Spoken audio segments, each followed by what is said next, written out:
ازيكم؟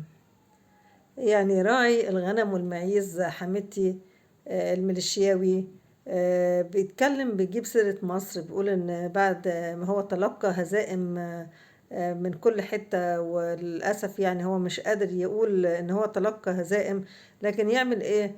لا، يرمي بقى بلاويه على مصر إزاي؟ يعني لما يكون هو أصلا مش عارف هو يعني هو إيه علاقته هو بالعسكرية، وإيه علاقته بالكلام ده كله، وعامل فيها قائد. طب يا سيدي، القادة او اللي انت بترعاهم اصلا معاك في الميليشيات ديت، في كتير منهم انشقوا عنك وسابوك يعني.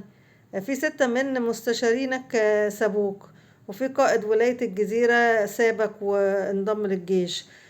خسائر قد كده في الارواح وفي العتاد وفي كل حاجة. فانت بدل ما تقول ان انت خلاص بقى نرحم شعب السودان الآمن المسالم، ترحمه من الحرب ومن البهدلة ديت، لا تزيد بقى وتعمل سياسة الأرض المحروقة، فتغتصب النساء وتدمر وتحرق البيوت وتبهدل الناس وتذل الرجال. ده انت قائد كده ولا انت مجرم حرب أصلا؟ وبعدين لما تتكلم عن مصر بأدب، مش تتكلم تقول لقينا ميليشيات، لقينا مرتزقة مصريين. مرتزقة مصريين ايه؟ انت ما بتفهمش أساسا. هو انت مصر عمرها ما كان ليها مرتزقة. مصر ليها جيش بيأدب اللي هو امثال الناس اللي هي مش عارفة قيمة العسكرية وقيمة اللي قدامها. فالجيش في الحالة دي بيتدخل ويأدبهم.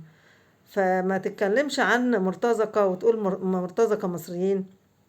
مصر عمرها ما عرفت المرتزقة.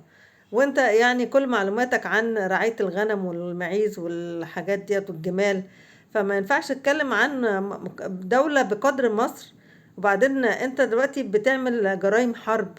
مش هينفعك اللي هو بيدعمك بالسلاح وبيمولك. مش هينفعك على فكرة لما تروح الجنائية الدولية، ولما تقبض عليك، ولما أهل السودان نفسهم هم مش طايقينك بسبب اللي عملته في ستاتهم وبناتهم وفي أملاكهم. وإن أنت شردت على شعب السودان ده كله عشان إيه؟ إن أنت عايز ترفع من قدرك، بدل راعي معيز وراعي جمال عايز تبقى قائد ميليشياوي، قائد عسكري. أنت تعرف إيه في العسكرية؟ ده أنت بتبصم يا عم. يعني لازم تعرف قدر نفسك، كل واحد يعرف قدر نفسه بعدين يقدر يتكلم. يعني يا ريت تعرف قدر نفسك عشان تقف في مكانك يعني.